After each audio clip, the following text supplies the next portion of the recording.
give me one shot here on a blue chip stock. Believe me, Kevin, the only problem you're gonna have is that you didn't buy more. Nobody knows if the stock is going to go up, down, sideways, or in circles. What's going on, NBA draft fans? Your boys are back, the Wolves of Ball Street. Your boys from the Draftdaq NBA Draft Podcast. My name is Corey Sullivan, and I am here, as always, with my co-host, Garbage Time Albert Gim. Albert, what is good, my dude?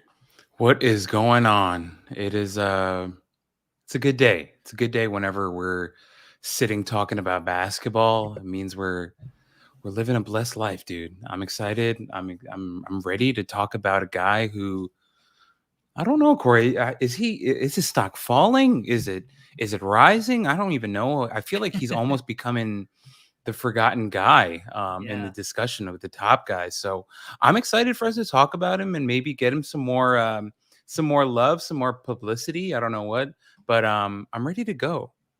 Yeah, he's certainly been a conundrum as far as sometimes it feels like he gets left out of the top three conversation, but then you'll be listening to a podcast or read a report and they're like, you read that there are some GMs and executives that have him maybe one or two. So this is going to be an interesting episode. We're going to cover Purdue guard Jaden Ivey, 20 years old right now, sophomore, listed at 6'4", 200, reported near 6'10" wingspan. He did not measure at the combine. He graciously bowed out of the measurements. But listed 6'4", 200, again, with a near 6'10" wingspan. Put up 17.3 points per game, 4.9 rebounds per game, 3.1 assists to 2.6 turnovers, 0.9 steals, 0.6 blocks. Shot 46% from the field, 35.8% from three, 74.4% from the line, 57.9% true shooting percentage, PER 22.5%.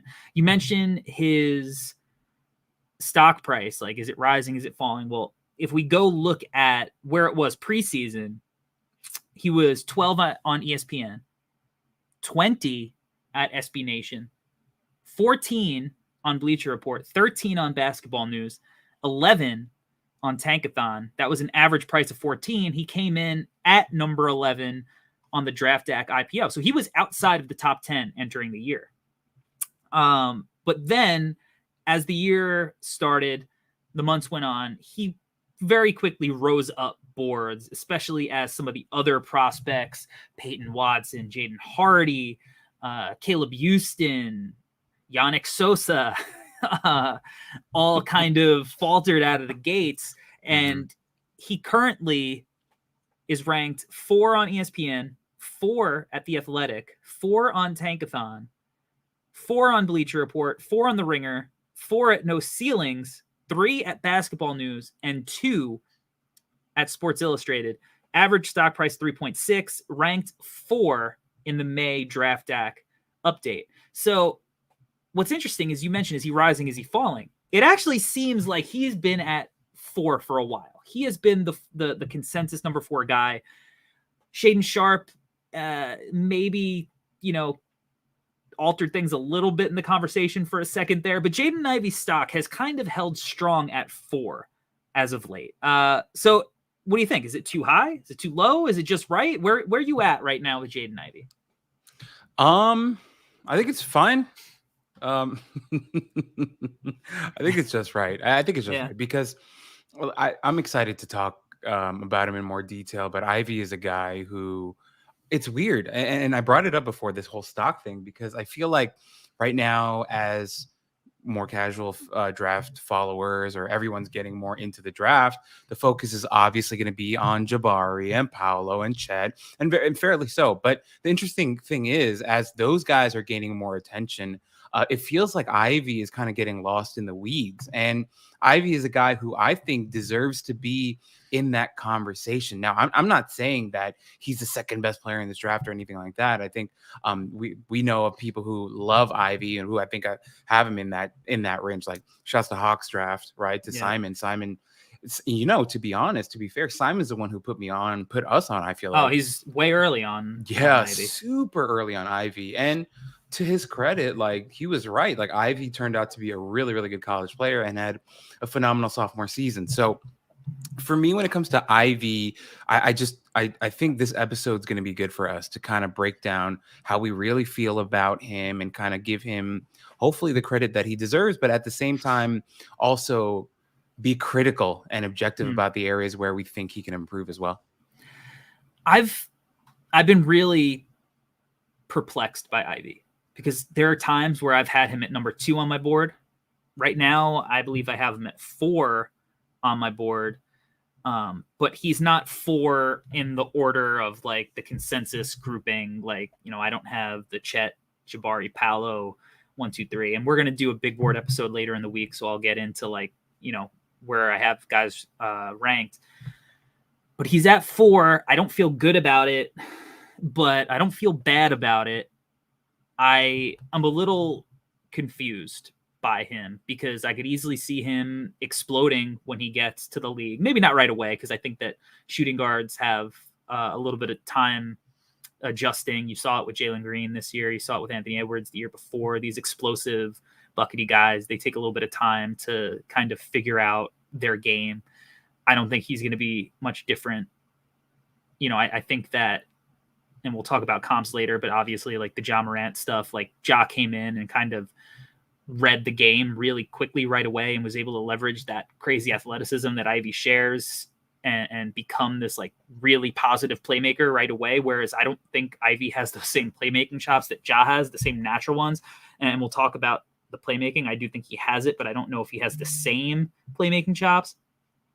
But I just don't know what to do with him because he's the kind of guy that could make you really pay if you pass on him. But at the same time, I think there are a number of guys that could also surpass him down the line, because I think with him, one of the things I really believe is that context is going to be very important for him.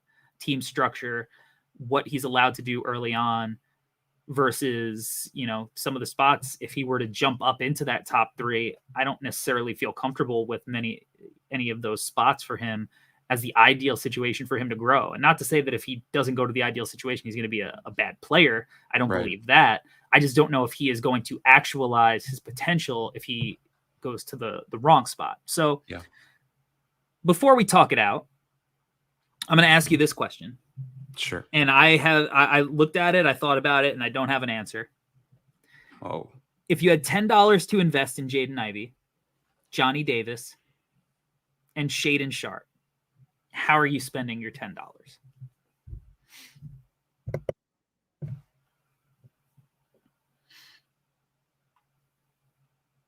It's a tough one. I'm ready. Okay. Hit me. I'm going to give $3 to Jaden Ivey, $3 to Johnny Davis, $3 to Shaedon Sharpe, and give $1 to charity. Hey, but Corey, isn't that the right answer? Like, I feel like all 3 of these guys are kind of neck and neck. Yeah, he partly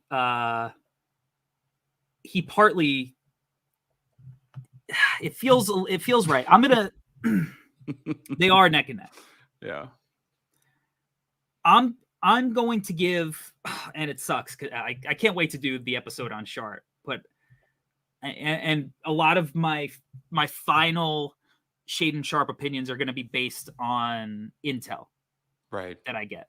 But right now, I'm going to do 4 to Sharpe. Oh wow. 3 to Ivey, 3 to Johnny Davis. Well, Corey, you're clearly tipping your hand as to what your new big board's going to look like. So a little bit. A little bit. I like it.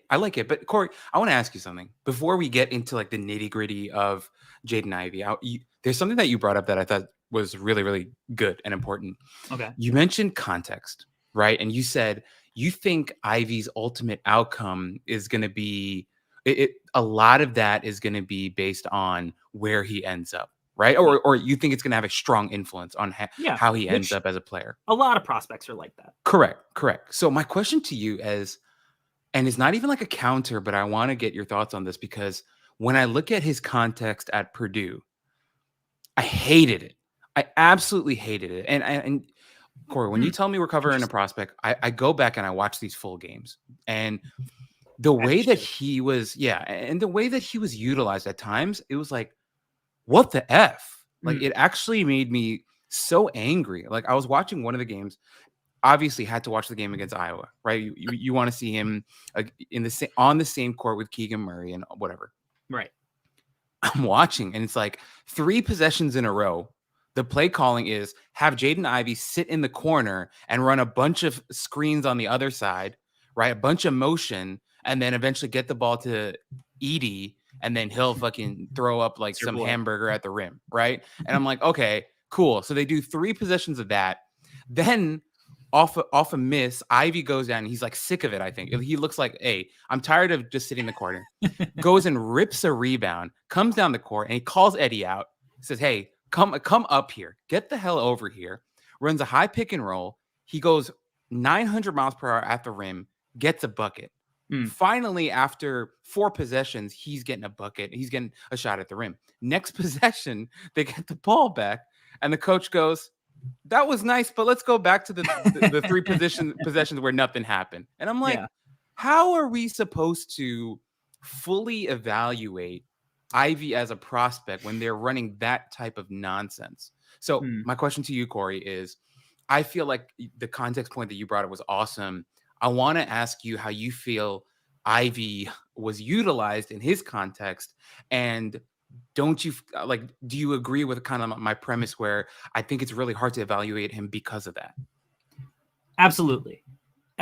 You wish that he was playing 5 out or 1-4 and getting a ton of pick and roll reps every time down as this like primary initiator, to where you could really make sense of what he's going to look like at the next level with the ball in his hands, what he's like as a decision maker, having that extra year of development in that role. So absolutely at times, but I do think that the context that he played under this year is also going to be helpful for him in the NBA, because I think that there are some people who are going to be like, he isn't this player that you could just fit anywhere because he's not going to be able to play off ball. And I think that he showed that he could absolutely contribute off ball this year, whether it was catch and shoot, whether it was coming up off handoffs. And the context that I did like is like, I've mentioned it a few times. We'll talk about him at some point more in depth, but like, I love Trevion Williams. Trevion Williams is one of my guys. I think he played great in the combine, showed a little bit more of his bag. But like, you could do NBA stuff with Trevion, like all of the DHO. Trevion can make those BAM reads to backdoor cuts, all of that. So I do like where some of the stuff like you're talking about, where like Jaden's in the corner or whatever. I do like the stuff where he starts off ball, you get it to the elbow, whether it's like a horn set or whatever, and he's coming off with momentum off a handoff where he can kind of run a pick and roll, pick and pop like that, getting downhill and then able to survey the floor. That kind of stuff I think is helpful, and you can actually get something out of that contextually. It's not perfect for sure, but he did play next to some solid shooters. It definitely, obviously they ran so much through the post, so there was an element of like that traditional college basketball play for sure, right? Mm-hmm. And again, like a guy like Trevion, like I think he could be a hub. So like I don't hate it nearly as much as when he's doing it, because I think he's such a strong playmaker that it makes sense to do that a lot of the times. But again, like if you were able to see him play on a team that he had the ball in his hands a million times and he was just running pick and roll, then that would have been ideal for NBA projection. But I do think that you could take something out of the way he played in college. No, that's fair. I should have mentioned that too. Like I definitely like the stuff that they ran with Trevion, because Trevion is a guy who has great vision at that size, like really, really great vision. And I thought him finishing at the rim was way prettier and better than anything I saw from Edey. Like I got so tired of watching Edey and him just like lumbering around and him being like the focal point of their offense. I'm like, this is so antiquated and ugly. And I get it. Like, even when you watch the games, like you hear the telecast, like I heard so much of Bill Raftery, and he's just like, he's 7'4", you throw him the ball and he figures it out. I'm like, all right, cool. I get that. And Corey, like you said, in college, it makes sense. It's just for me, like, I just know that. Okay. I really like the point that you made, though, because he played so much off ball, he's able to show that versatility. He was able to show that versatility to NBA teams. Like, hey, I don't just the whole heliocentric thing. I don't need the ball in my hands all the time. I agree with that, but it's just, dude, there would be long stretches where they wouldn't even look at him. And I'm like, guys, what are we doing here? He's the best player on your team. But I think the point that you made, Corey, about big picture, macro, like he probably benefited from that. I can agree with that for sure. But I mean, it definitely got him in trouble. Or not him, but like the team in trouble, not running the offense through Edey a lot. Like I saw Ivey in person against Rutgers this year. Like I was behind the bench, and Edey is an alien. I've stood next to some weird looking guys before in comparison to normal human beings. Bol was incredibly strange to stand near. It was again, it was that same kind of alien because he's just so long and thin. Edey is like, that dude is legitimately that tall. Like he looks like he should be a WWE wrestler, and like he looks like he should be Kane or something. Like take the successor to the Kane gimmick, because he's just he's just huge, and he is kind of like agile. He's got like a couple of moves, but unlike Trevion, like he doesn't really read the game that well. He's just like so big that he could dominate with his size at times. And that would get them in trouble, and there would be a lot of ball watching and whatnot. But, when I saw Ivey in person, I was really excited because I wanted to see like what the athleticism looked like up close. I remember seeing Derrick Rose in person for the first time, or Vince Carter with the New Jersey Nets, and like there's a uniqueness to some of these guys where even at the NBA level, you're like, what the fuck is that guy? Like, how are we the same type of, like, how are we both human beings? Like how that they're the evolutionary version of the human being. Right. I'm not the same. Like, it's insane. Right. And Ivey had moments like that, but they were like these flashes because it seems like he hasn't actualized it yet. And I think part of it is the messed up spacing that they played with. But there were times where, he's on a breakaway and he's down the court, 3-quarter, sprint with the ball in his hands, doing a windmill dunk where you're like, whoa, yeah, that's impressive. That's really impressive. But yeah, there were a lot of times where he's uninvolved and not through the fault of his own. And it's a little more than annoying. Corey, really quickly, I promise. I know we went on a whole tangent. Really quickly, I saw Bol in person at a Hot Wings Cafe on Melrose in LA, and he was wearing the ugliest red leather jacket I've ever seen in my life, and it was like bejeweled, and it was this gigantic black spider is what it was supposed to be, and it was maybe the ugliest jacket I've ever seen in my life. So wanted to throw that in there. That's just Bol. That's for the listeners and the viewers. When I saw him live, he was actually like unbelievably impressive. Like, I can't believe somebody who moves like this actually has those kind of basketball skills. And I was like way out on him in the draft because I was like, this dude just never tries ever unless he has the ball in his hands. And I guess it's the same thing now. I don't know. He's looked good in the NBA when he gets minutes, but he can't find minutes. So if you're that talented, there's got to be something. Let's talk about his shooting. Okay. So he finished at 35.8, 36%. He was over 40 for a decent part of the year. So he cooled off at the end. What do you think about him as a shooter? How's he going to translate? Do you think it's going to take time? Give me your feelings. So what I wrote in my notes is I don't think he's Dennis Smith Jr. is the first thing that I wrote. And I think that's a good place to start.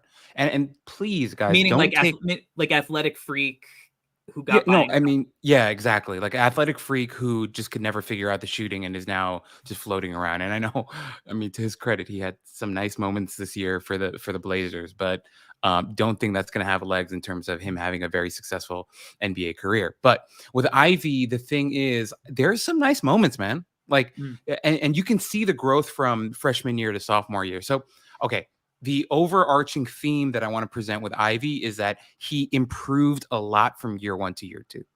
And I think that's that's really important to emphasize, because I'm saying that he improved, but I'm not saying that he's a finished product as a shooter. He showed great leaps and bounds in his second year. There was some stuff he's doing off the dribble, couple like tween, pull back, step back threes. And I was like, dude, that's really good, because you may have to do some of that in the NBA. That's a translatable shot that you just hit right there. But at the same time, when he was contested, sometimes you would get some really wonky looking air balls and long misses and things like that. So he's not a finished product as a shooter. But the thing that I like about Ivy is that he's clearly improved, whether it was off the catch or off the dribble. You could tell that he was a much improved shooter. And I think it also showed in his confidence. I thought he took a lot of shots that maybe he wouldn't have his freshman year. And he was like, in his mind, I think he was thinking like, oh, I can hit that shot. And for me as an NBA player, Corey, I feel like if we're going to project Ivy as a guy who's going to have the ball in his hands a lot on whatever lottery team he ends up on, he's got to be willing to shoot. And the fact that he's in that mentality where he believes he can shoot, and then ultimately the results, him shooting 36% from three, Corey, in my opinion, if he gets to the NBA level and he can show off more of his full package and shoot 35 to 37, maybe 38% from three, that is plenty good for me. Especially if he shoots that on decent volume. Sign me up tomorrow, or yesterday. You know what I'm saying? So with Ivy, I think my overall theme is great improvement from year 1 and 2, not just in terms of the shots and shot and the mechanics, but in the confidence was the biggest thing for me. He looks comfortable taking the shots. And that's, as you said, it's important. And like, if he's at 35% as a 3-point shooter on decent volume, you have to play up on him. Oh, yeah. Right? And you can't let him shoot. He's going to be enough of a threat that you have to play up on him. And I think he has the capability to be better than 35%. But, like LaMelo Ball, he shoots it at such volume that, and now, he's turned himself into a decent enough shooter. Like, you got to guard it. You can't sometimes, I mean, you can let him chuck when he's really out there doing some stuff that you're just like, all right, maybe we didn't need that one. But I think Ivy's shot selection is a little bit better, but it's good enough that he's a threat to do all the other LaMelo things that he does and getting into the paint and making plays and all that. And I think the same with Ivy. I think some of the things that stood out is like, I think he shoots a soft ball. Like, I think there's good touch on the shots. Like, I know he might not always, like, as you said, like sometimes he would back rim and, whatever, but like there's good arc. It's soft. It's not like a EJ Liddell line drive, it's right, like it comes out of his hands, nice arc. And I think he's got good touch. He shot it in a variety of ways, which I liked. He was able to shoot it off the catch. He even ran off, like floppy actions and like pin downs and like was shooting it off movement, and he can get into his shot quick. He's got a quick release. And then he can shoot it off the bounce. And whether that's, coming off a screen if somebody's going under, or whether he's in ISO and he's like doing a little step back, like he shoots it in a variety of ways. So 36% finishing the year. And obviously, like if he's at 40% early in the year, he ends up at 36. He's probably somewhere, 32, 33, something like that towards the end of the year. So obviously it's not ideal, but like he's shooting a lot of hard shots. And that means that, the percentages are going to be skewed a little bit. Whether if he was just shooting wide open shots that he was getting off, kickouts, he's a decent enough shooter. He can knock that down with regularity. And I think that he was able to hit these shots off the catch. My big problem with his shot, because there are little things that he could, sometimes he snake bites the shot, meaning like he'll flip the wrist and like pull it back really quick. When he holds his follow through, I think you almost know right away whether he's going to make or miss. Like on a lot of his makes, he's going through his whole motion, holding his follow through, but that's like rep stuff. The one issue with me is like his base. It's very narrow, and I think it's hard to be balanced all the time. It almost feels like his knees like bend in slightly. It's not like anything crazy, but there's like a slight where he like has like hourglass legs a little bit. Yeah. But it almost feels like if his shooting base and AJ Griffin's shooting base had a baby, you'd have the ideal shooting base, just like the perfect. And I remember I was at a camp at Villanova. I don't remember if it was Steve Lapis or if Jay Wright had taken over yet. And Ray Allen's shooting coach came. And I was locked in. I'm a middle school, high school. That was my shooting's my thing. So I'm locked in right now. And I watched this old dude, left-handed, right-handed, hit every single shot he took in the gym. He was shooting left-handed half-court shots. Like, this dude was legit. And the thing that always stood out to me is he would talk so much about balance. Like that, he really emphasized it. And he always said, like, if you've ever been in a fight, like if you watch a boxing match, look at the footwork, see how balanced they are, feet shoulder width, slight bend, so that when you're dodging a punch, you're not going to tip over. Or if you get hit, you can absorb it in a way that you might not be able to if you're too narrow, if you're caught out of position. And he talked about shooting much in the same way. Whereas, like, if you have that strong, solid base and you're balanced, it's much easier to go through everything else and not be like pushed off your spot, taken out of rhythm. And it's something that always stuck so much with me. So I don't really love his base as a shooter. I don't think it's something egregious that he's going to if he doesn't fix it, he's not going to be able to hit shots in the NBA, because I think that he did a good job shooting NBA distance shots this year and proving that he can knock those down. And as we said, he just has to be a good enough shooter that he can leverage his shot to get to the hoop.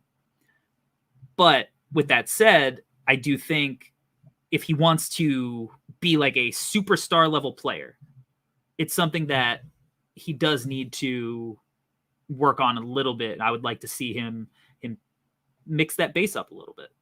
Yeah, dude, that's totally fair. And you know what, Corey, it's really interesting that you bring up the whole base balance thing, because as you were talking, I was reminded of one of the episodes that we recorded last year when we were talking about the draft class from last year. Do you remember the episode we recorded in Corey Kispert? That was that episode. We talked a lot about his balance and how off movement, coming off screens, running full speed, coming to a stop.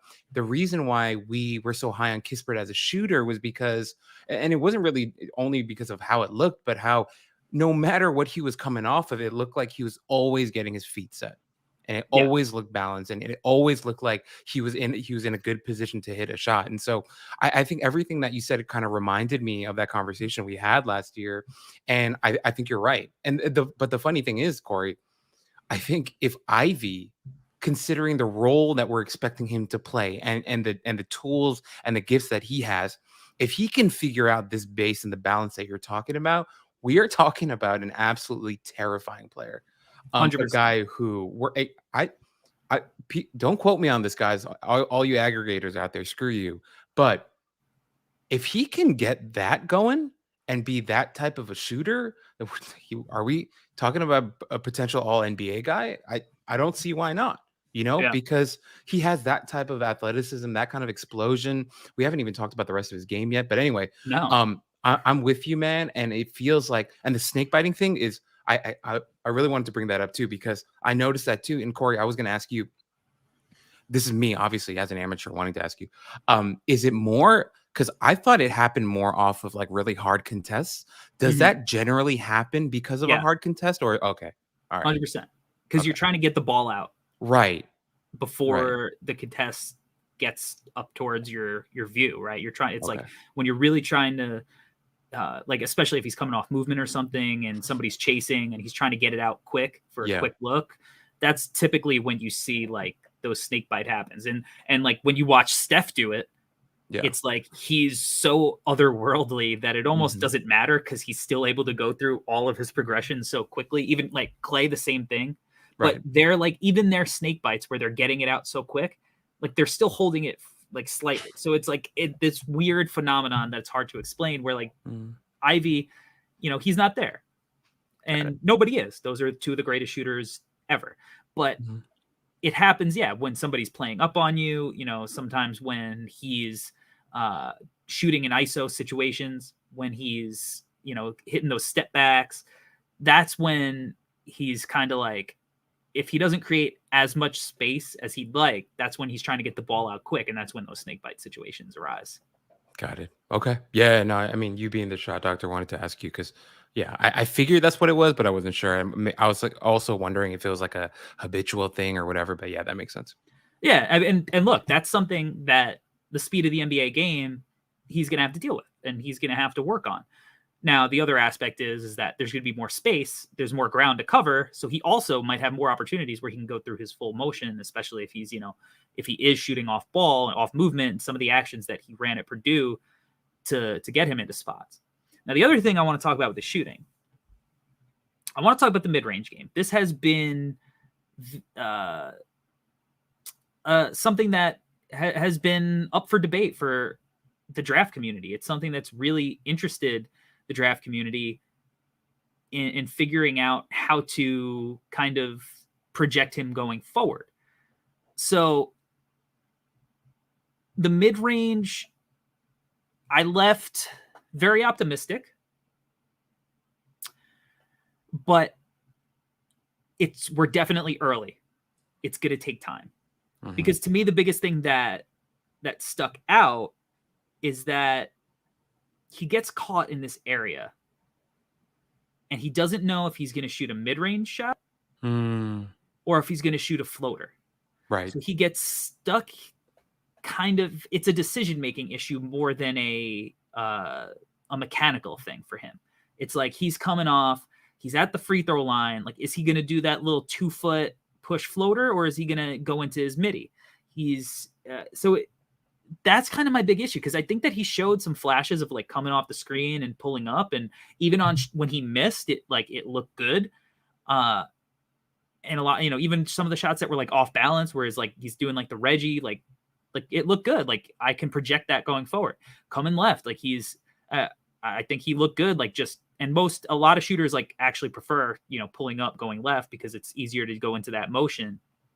I think it looked good. He's hitting, shooting step backs. It looks all right. It looks projectable as it looked, for his distance shooting. But it's the decision-making for me, because sometimes when he doesn't know what to do, it looks just awful because he's stuck. And you don't want to be stuck in between. You got to be decisive in your movements. You got to know exactly what you're going to do. And he's not there yet. So like, I'm optimistic, like down the line for him as a 3-level scorer, but right now I don't feel good about him early on having the mid-range as part of his bag, if that makes sense. No, dude, I 100% agree. I think what you said is spot on in terms of it's early.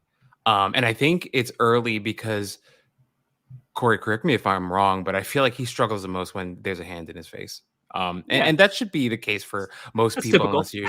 unless your name is like Cam Thomas or whatever. But Bobby Portis. Right. But the thing with him is like, I really like what you said, because he's clearly not Dyson Daniels. Dyson Daniels, he's completely aborted the mid-range shot, and he's like, you know what? I'm just gonna throw floaters all over the place. It's a good decision because his float game is really unbelievable. Good.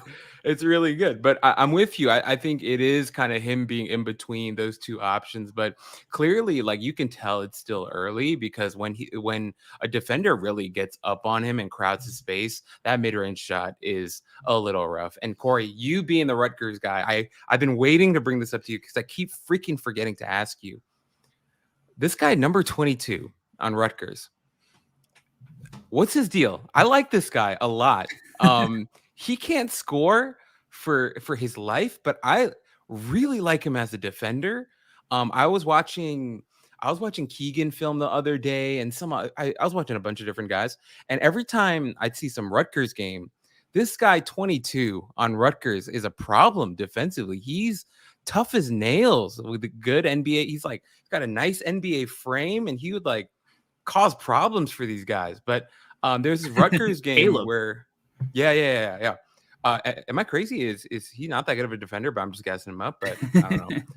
But Rutgers was a really good defensive team, especially at home. Like that place was always rocking. Like Geo Baker's like in guys' grills, even like Paul McCahey, like that dude, he's just a really smart guy, makes great rotations. Like they had their bigs like were pretty athletic and like could do some stuff, and they just played hard. Like they were a tough team to play against, and they were smart. They had a lot of good game plans. I saw them game plan for Keegan Murray and force him into a really tough night.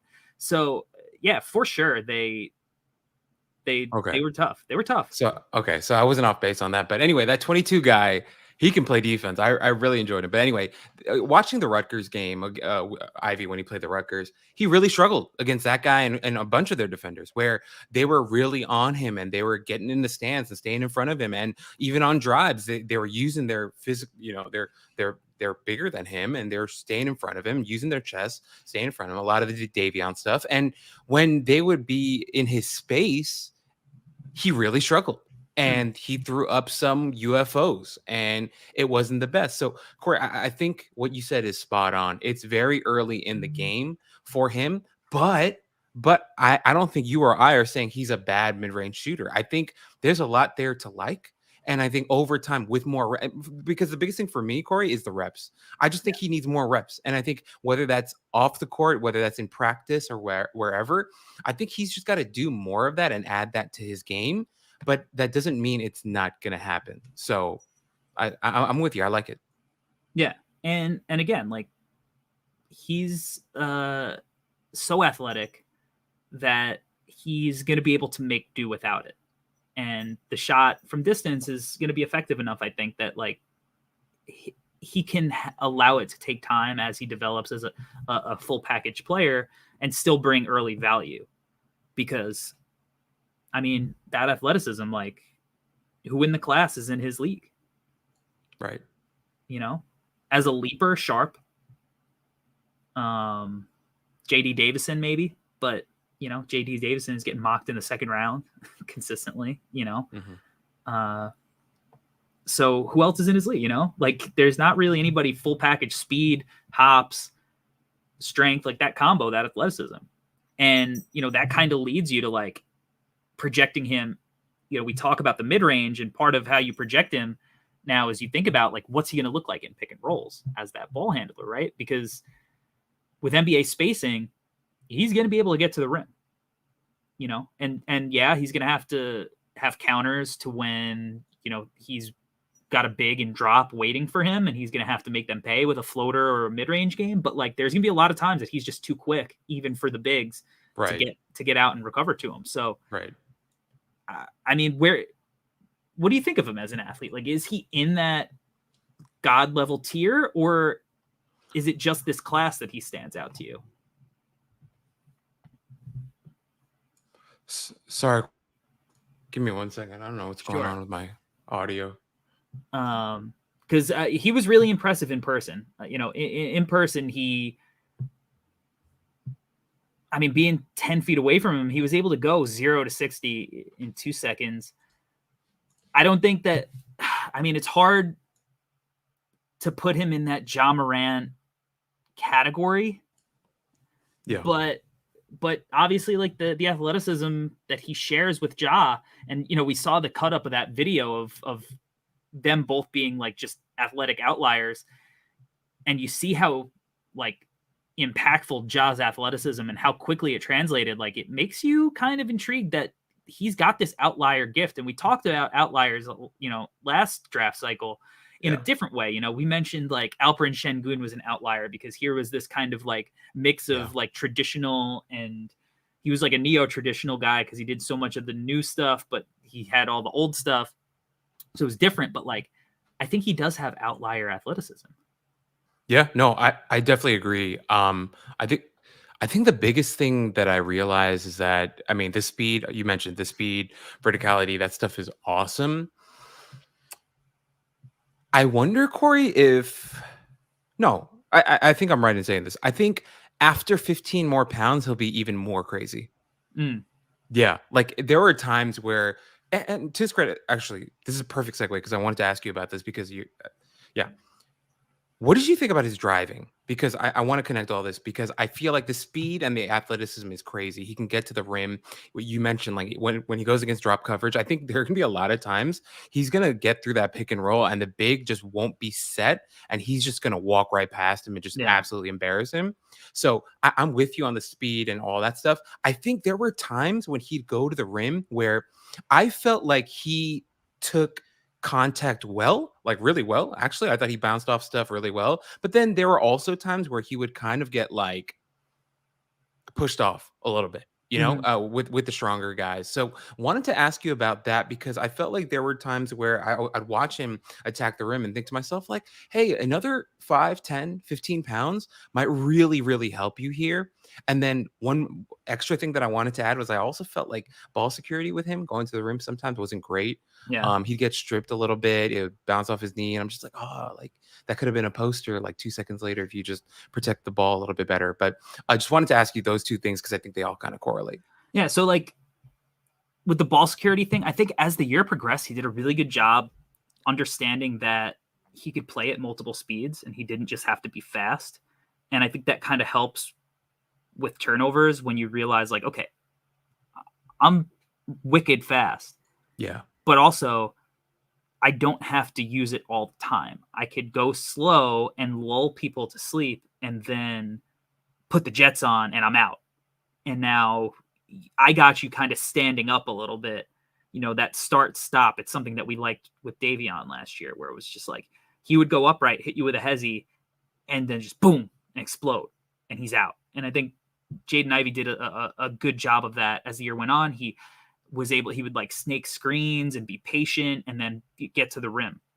The other part about him as an athlete, like he's a little like herky jerky. Yeah. Like when we talk about Ryan Rollins, eventually soon we'll talk about Jalen Williams, who, we've been high on for a long time at No Ceilings. And like, those dudes are like smooth. Like they're, I'm writing, about Ryan Rollins again for the second time because I interviewed him. Wow. And the title of the article I think is going to be like Ryan Rollins is jazz because he's that smooth. Like, whereas like I think that like Jaden Ivey could be like, I don't know, like maybe like metal or like like punk, where it's just like he's got this explosion in him that's just like in your face. And, there are parts where like, there's just like a riff and a breakdown. It's a little slow. And then, the drums will come in and it gets like real loud. And like, he could be a little bit of that, but it's like herky jerky. And it's like hard to guard because you're like, is this dude going left? Is he going right? Like, it's almost like a running back at times. So he doesn't have that like crazy slick, smooth, like Dr. J, like type athleticism, but it's this like rim roaring, rip your face off. Like, how are you going to stay in front of me when I don't even feel like I know what direction I'm going? Like chaos athleticism, but like controlled chaos. And there were times, as you said, like where he would lose control of the chaos, but there were also, I think he learned to hone it a lot towards the end of the year. So his athleticism is interesting, and it's definitely going to be a weapon because there's not going to be a lot of guys that could stay in front of him. And whether that's an ISO or whether it's coming off the screen, it's going to be a problem. And then, teams are going to go under on screens. They'll try to meet him at the rim, and then that's when he's going to have to prove he's a shooter. And, teams will play him in drop, or they'll try to ice him, and they're going to turn him into a playmaker. And I don't think he got to show his full playmaking bag. He was really effective as a pick and roll ball handler this year. And as you mentioned at the top of the show, like we just didn't get the opportunity to see a lot of it. And to piggyback off of that, even when he would create for his teammates, a lot of times they would just absolutely muck it up. I mean, other than that dude Stefanovic, I felt like everyone else around him would absolutely massacre some of his beautiful passes. And then the other white dude, like the other white guard, dude, seeing him in person, there were times where he was like, this is my team. And he would take shots in big moments. And I don't know his name, so my bad. but I'd be like, yo, what are we doing? Like, Yeah.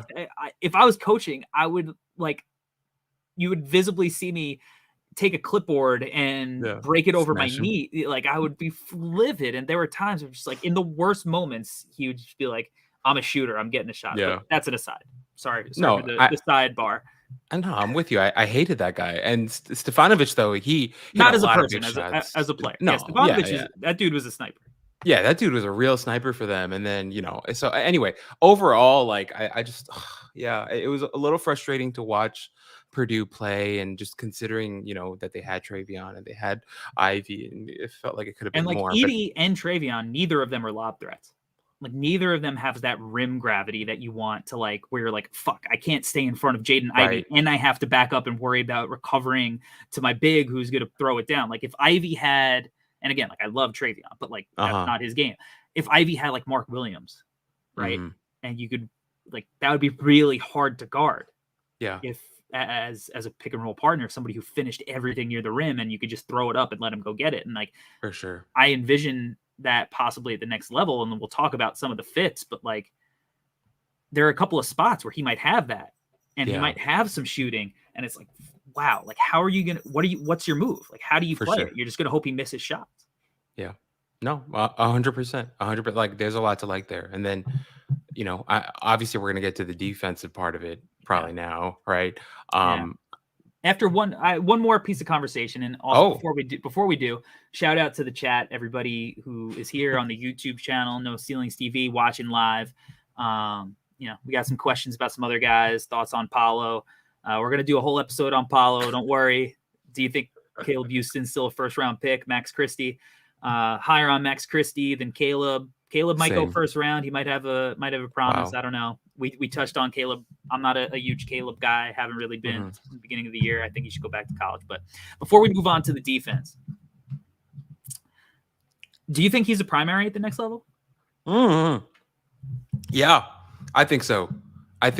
And my thing with him is I like the handle. I like the playmaking. I think, if you look at his counting stats, give me a second. He was at what 3.1 assists per game. Am I right in that one? Right. Yeah. I felt like it could have been at 6 or 7 if his friends hit some shots for him. Every game they would just absolutely freaking massacre some of his great passes. So anyway, I think he can be. I really think he can be, because he, like you said, Corey, early in this episode, you said he also showed the off-ball stuff. So he could easily be a guy who can play on ball for a big chunk of the game, but also play off ball, and he's going to just get better at that. So I have no problem with him being like a lead guard, and I could even see him working like, okay, in this situation, he wouldn't be the lead guard, he'd be the secondary, but like, why can't he work with Cade? I like that situation a lot too, where Cade would handle a lot of the playmaking, and then Ivy can support him and take some of that burden off of Cade's shoulders. But then also I could see him going to a bad team and just kind of leading the team and carrying the burden. So yeah, I could definitely see that. I like it. I like the fit with Cade. And since I feel like so much of his fit is about how he fits in offensively, I guess let's talk about like, where does he get his best ROI? Or if you're a team, like, who cashes in and gets the most out of him? Because it's tricky, because he's projected to go 4, right? And like every mock, every this, right? But out of the top 4 teams, like, there's not a clean fit for like how you want to see him play with the ball in your hands, in my opinion. Like Orlando, they are loaded with guards. I think he would definitely be the highest prospect that they have, like the highest rated guard prospect that they have. So he could take that over, but like, they have Fultz, they have Cole Anthony, they have Suggs, they have RJ Hampton. Like, that's loaded. Like, that's not ideal for him to develop and get reps while you're also trying to get some of those other guy reps. So I would want to move some of those other guys for him, and that's what you should probably do if that's the direction. OKC, we've talked about how worried we were. SGA and Giddey, like, both of those guys, like, I know that, like, I don't think Giddey is ready to be put in like a big time off ball role. Like, I think he can get just enough off ball reps playing next to Trey Mann and SGA currently, that if you're adding in another guy, it's just like no, like I don't want that for Ivy. I'm not saying it won't work. I just don't want that for him. Houston with Jalen Green, maybe. I mean, that's the one I like. I don't hate it, but it's not perfect because I think that Jalen Green is going to take even more on-ball reps as he grows in his career. And I think Ivy, ideally, you want the same thing. I don't think like they're like if they were both like a little taller, if they were both these like small forward, power forward type wings, like 6'8", 6'9", instead of like these young guards, I would feel better about that. But like, I don't know, what was the last like ball dominant backcourt that you really saw working? And then it brings into like, all right, well, like, are they capable of both defending consistently in the backcourt spots? And like, those are questions I'm not sure I answer yet. So I don't hate it because like, you know, I love Josh Christopher, but you can move off him. I think they should move off Kevin Porter Jr. Yep. You know, but I don't love it. Sacramento, you know, we talked about the fact that he can play off ball a little bit, like, but they just did this song and dance. They just went through it with a guy who was a better fit because he was a sniper for three, where Ivy's going to be okay from three. I mean, they would be unbelievably hard to stop in transition. I mean, Davion, De'Aaron Fox, and Jaden Ivey on the floor at the same time might be the three fastest combined backcourt players ever on a basketball court together. But I don't love that. It's not until we get to Detroit or Indiana where my interest really starts getting peaked, and that they're at 5 and 6. And like, there is a scenario I could see Ivy falling to 5 for sure. 6, not so much. I don't think he gets out of the top 5, but like Indiana's the spot where I would be like, yes, like they can move off of Brogdon. You could put him next to Halliburton. Both of those guys could play on or off the ball together. They fit. And then you have like lob threats like Isaiah Jackson to run with, shooters like Duarte. Like that is where somehow I wish they can move up a little bit, because I think he'd be really dynamic there. And then whatever they eventually get for Turner, who I'm sure they'll move off of at some point. Like that would be my dream spot for him. Right. But Corey, you know what? He might be there because with the way things are going, it's possible. I mean, we might have Dyson Daniels and Shaedon Sharpe in the top 5, and then he's Keegan. There at 6. Yeah, and Keegan in the top 5. It's a very real possibility. The draft never goes like we think. I know. Last year we were there, and it taught us a lesson, right? But Corey, I will say, of those top 4 teams, right? I do still think Houston's the best option because I do like. I really hope they move off of Kevin Porter Jr. because what are we talking about anymore, right? I think we're there now. We figured it out. Okay, we made it to the end of the road, and we're like, okay, Kevin Porter Jr. should not be our main initiator. He shouldn't be our point guard. We can move on, right? Like he's a guy that like I see making if he's going to make an impact in the NBA for a winning team, I think it's going to be as a 6-man. Yes, exactly. There's nothing wrong with that. That's exactly every team needs a badass 6-man who can like run a little offense, run the team, get their own, like, and just be like heat check guys. Yeah. But I will say though, Corey, I know you mentioned the size, but I feel like Ivy and Jalen Green are long enough. Like Ivy with the 6'10" wingspan, like you see it defensively too. Like we'll talk about it, but I think they're just big enough for it to work. And then even if you start raising the usage of Jalen Green a little bit more, put the ball in his hands a little bit more, I think there's still enough there where you can balance that out with Ivy. So if we had to pick up the top 4, I think I would definitely go Houston out of all those other options. But also, very realistically, he could fall to 6, and then the Indiana Pacers they throw in a parade. Yeah, and I think if he dropped, I think there would also be teams that are willing to trade up for him, because I think there are a lot of teams. He'll help a lot of teams. He could very realistically. I mean, there's some smoke that like Sam Presti loves him, and look, Sam Presti has never been shy with getting his guy. So we were like nervous about that if they stayed at 4. Now they're at 2. They might trade back down to 4, get an asset, and still get Ivy in that scenario. And then I guess you just trust that the process is going to work, and they just believe that he's going to be a superstar in that case. And if that's the case, then like some other teams better realize they might have messed up. You know. Yeah, but also I think teams should start calling to see how available SGA is, if that's the case. I wouldn't be stoked if I was SGA. Mm-hmm. You know, because it's not like Harden, Westbrook, and Durant, because they're all 3/4, if you want to include Trey Mann, are all very similar.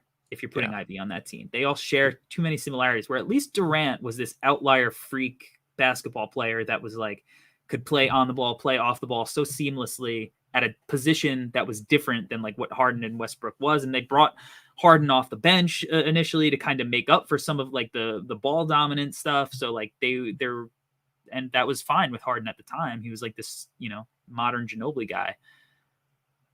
That would be interesting. I can't say I wouldn't be interested in watching how it played out, but yeah, it's definitely not as clean as the first go around with that trio. Yeah. All right, let's talk about the defense. What'd you think on ball?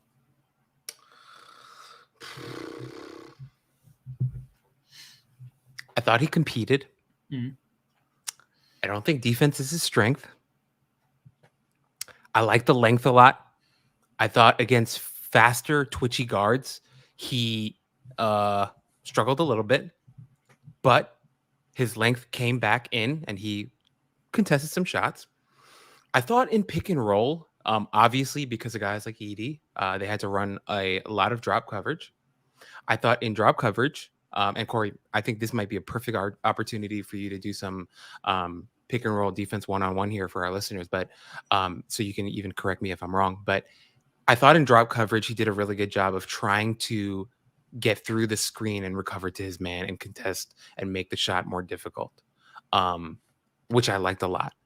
But overall, I think I also thought that on possessions where he exerted a lot of himself offensively, that we didn't get the same effort. But overall, I thought he showed good effort, used his length well.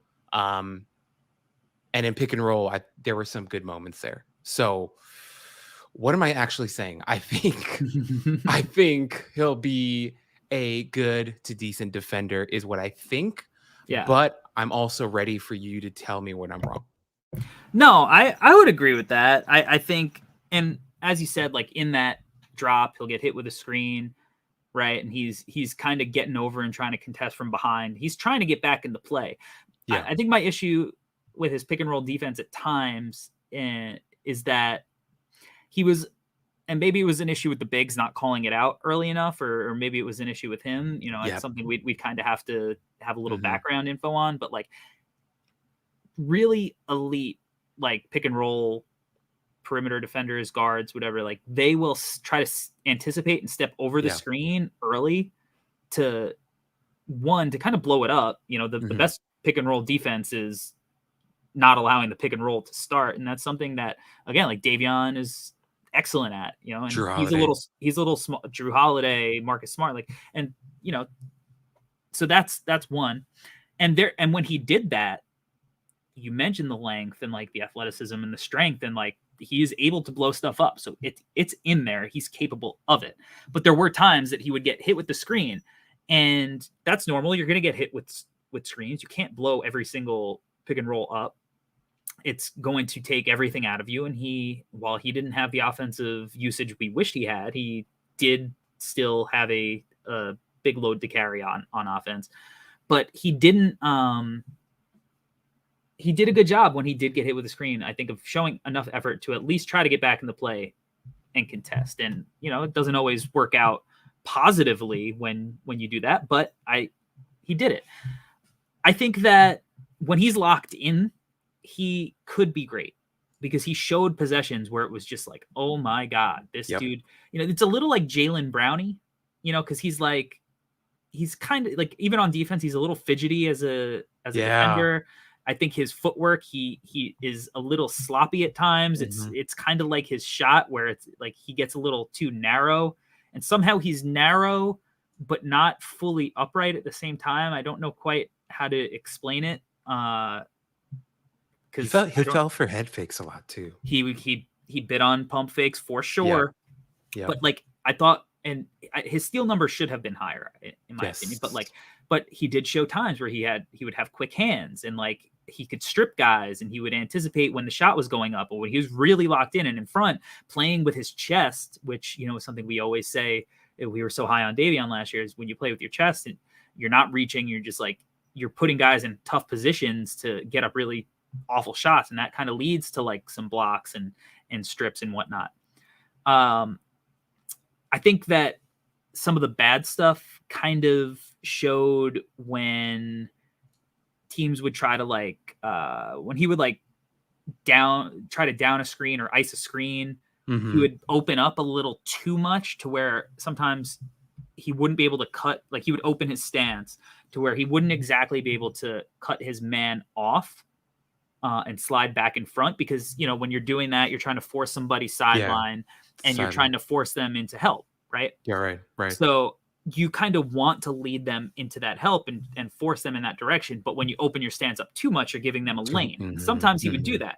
Now, he was so athletic that he was able to recover and get back into play, but he'll be able to do that less in the NBA because there's way more athletic guys, and not every guard or wing that he guards is going to be able to do that, but sometimes it will, and it's going to look worse at that level than this level. He might also have a big defender that's way more mobile than Edie and Trevion, so that might help as well. But I think that just the positioning of his feet sometimes on those pick and roll, you know, or even ISOs where he's trying to force guys sideline, is something that he needs to like clean up a little bit. And then off ball, I kind of wish he was a little better in the passing lanes. Okay. Yeah. I really agree. Thank you for, okay. First off, I want to say, I like when you go into like Professor Tulaba mode and you start teaching us about stuff, because you know me, Corey, I've never pretended to be some X's and O expert. So I actually love when you get into that mode. The icing thing though is really interesting, because I think you're right. And that's something that I think he really has to fine tune for the next level, because everything that he was able to compensate with in college with his athleticism, he's not going to have the same advantage on the NBA level. So if he opens up lanes like that, he's asking for trouble. So if he ends up on the Knicks and he ices like that, he will hear it from Coach Tibbs, because Coach Tibbs, all he does is yell ice all game. So you better be doing it right. And he likes to nail that in practice too. So I'm definitely with you there. I think the off-ball stuff, as you mentioned, like I feel like he should have had more steals too, considering the number one, I mean, he's playing in college and these guys make all kinds of mistakes thrown to the weak side or whatever. But also because of the length, the anticipation, the athleticism that he has, because as you mentioned, sometimes he showed it where he would just get into that passing lane, rip it, and go get himself an easy bucket. So I'm with you on that, man. I just, there's some fine tuning that he needs to get done. Yeah. Which is fine. And you're optimistic because he made such tremendous strides as a player from year one to year two that you're like, this is a kid who works hard and improves, comes from a basketball family. And then there are intangible things that he brings to the court that you're just like, oh my God, like how many prospects have we seen this from? Like I believe it was the North Carolina game. He had a 1 minute stretch where it went from this is going to be a close game to this game is out of hand. Like he had a 9-point swing in a minute span where he stole the game. And it showed like the whole package, because he was making reads in transition end to end where he was hitting like in midair, like hitting the weak side wing. He had one where he hit the corner. Like he's showing the whole package. And there are these winning moments where just like, that's impact. It's a minute stretch where he just decided the game is mine. Right. And Corey, that's kind of the star quality to him, right? That he can take over like that. So once again, like he very much deserves to be discussed in the range that he is right now. He is clearly a top 3, top 4, top 5 talent, because he can do that, where he can be so influential that he literally dictates the terms of the game. So if he can do more of that on the next level, then we're talking about a ridiculous player. So I think for all our listeners out there, obviously we've had some critiques for Ivey tonight, but we're talking about a guy who could potentially be a supernova, is how I feel. Yeah, 100%. And again, like you're going to tell me that 1, 2, 3 is big, big, big, and they're going to be the 3 best players in the draft? When does that happen? That doesn't happen. Consensus is almost never right. Right. So is Ivy the guy that's going to make you pay? He could be. Mm-hmm. He could be. I don't know what to do with him. I still don't. We just talked it out. I feel better about him just having this long, drawn-out conversation about all of the things that he brings to the table and needs to improve on, and how much runway he has to improve still as a player, and what that's going to look like, and the context and the spacing and all of that. And I still don't necessarily know what to do with him, because he's just I don't want to regret passing on him. Is my thing. He's scary. He's scary in that way. Yeah, he is. All right. Before we get into sell me this pen, if you're buying stock in Ivy, do you have any interesting comps? Dude, I'm telling you, I tried my absolute best. I know. Here's the problem. We didn't have guys like Ivy in the 90s or the 2000s, you know? So I have one name. I don't love it, but I'm throwing that in there. It's not a 90s guy, not a 2000s guy. He still plays now, because I think you and I have talked about him before, so I think I know who you're going to comp him to, so I didn't want to touch those guys. But I thought, what about when Victor Oladipo was vegan and healthy and was really explosive? I was like, oh, you know, a little something. Obviously, they look pretty good, whatever. But I was, do you remember? 1-to-1, but that's pretty good. Yeah, when he was on the Pacers, and there was like that whole article about him going vegan, and he was healthy and doing stuff, and I was like, that Oladipo was really good, really athletic, and really healthy back then. So I thought that was decent. He had that kind of like, is he a point guard? Is he not a point guard? Is he a primary? But now he is a primary. Right. You know, so that's not bad. That's not bad. You know, I was looking at our draft guide that, you know, we're releasing, I believe next week. It'll be up for sale. Wow. So the draft is coming up. And I think the comps, and the first comp, one that I've said he reminds me of a lot all year, is he really reminds me of like a young Zach LaVine. You know, I get the Ja Morant comp for sure. So it's kind of like Zach LaVine with Ja's jumper, because Zach always had like a smooth shot, and I don't think that's the cleanest, but I think just as like herky jerky athleticism, like good enough handle, maybe not the cleanest, shiftiest guy in the world, but like definitely functional enough to consistently beat his man. I've always used that one. But in our draft guide, and you know, we all kind of contributed to different players. So some of the comps that we came up with, and again, it's not 1-to-1. It's just like, we call it prospect chemistry. So it's like a little part of this guy's game, a little part of that guy's game, and you're making a formula.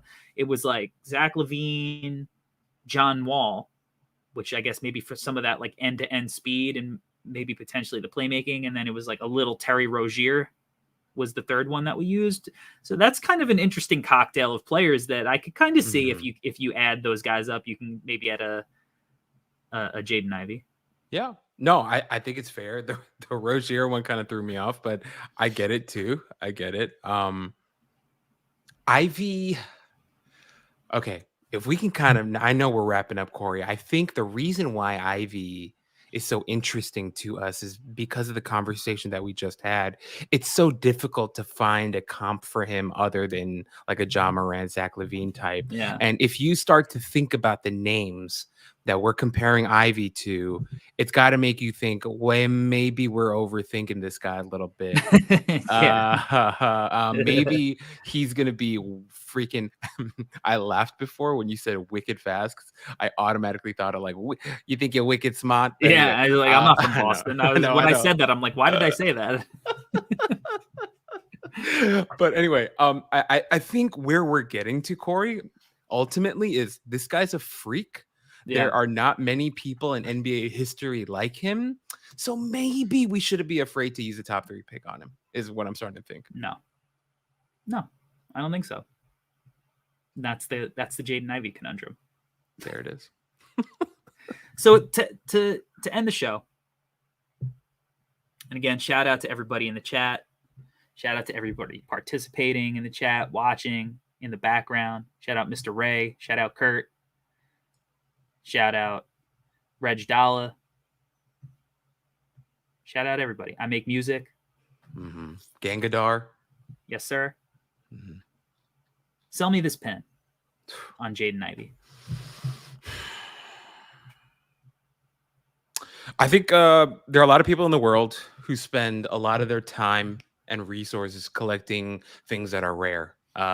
If you live on Long Island, if you live in the suburbs, if you live anywhere in rural America, a lot of people have garage sales and these types of yard sales, and people are always on the hunt for something rare.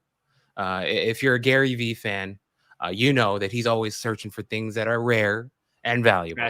Shout out Trash Talk. Yeah. I actually do a great Gary Vee impression, but I won't do it right now. But here's the thing. Here's the thing. People like things that are rare. And I think ultimately Jaden Ivey, as we've broken him down over the course of this episode, Jaden Ivey is a rare type of basketball player because of the speed, the athleticism, the size, everything, the playmaking, the defensive potential, the shooting potential. When you start putting all these things together, he becomes a very rare basketball player that when we start to dig deep into the history of this game, we find very few players that are like him. And Corey and I are two people who really appreciate old basketball too, and older players. And we are trying to find somebody that's like him, and we can't really do it. So I think if I were to sell this pen of Jaden Ivey, if you're an NBA front office guy and you're looking for something rare, something that's going to be very valuable, that's going to add value to your team and potentially raise the floor and the ceiling of your team where you're potentially competing for NBA titles, you might want a guy like Jaden Ivey, who's kind of like nobody else and in a really good way, is how I would sell you this pen. Sold to the highest bidder. It's going to be fun watching where he lands on draft night, man. Because I think this is the first episode that we've done this cycle post lottery where we broke down a player knowing the position of the teams, and trying to figure out and maneuver and understand context. So I can't wait. This draft is going to be, it's going to be so fun, man. It's going to be really, I can't wait for our draft stream. It's probably going to be ridiculous, as was our draft lottery stream. And I can't wait to just react to all of the chaos, man. I can't. Albert, tell the people where they could find you on the internet. You can find me at Alberto Gim on Twitter. That toe is with an E. Recently, I randomly hit over 500 followers, which is growth for me, guys. Yes. I it's weird. I didn't even notice it, and so we need to pump that up. I know. Come on, everyone, pump that up. Those are rookie numbers. Let's pump that up. Yeah, I'm hoping maybe I can hit like 1,000 plus by draft night. That would be cool. Just double up by draft night, but who knows? But anyway, that's where you'll find me. I'm actually dropping a piece this week. It's been such a freaking hectic week at work, but I want to make it in time and post this article because I'm writing about Jalen Williams, and he's like the belle of the ball right now after the combine. So want to talk a little bit about him. I won't do a full deep dive just because everyone's doing that right now.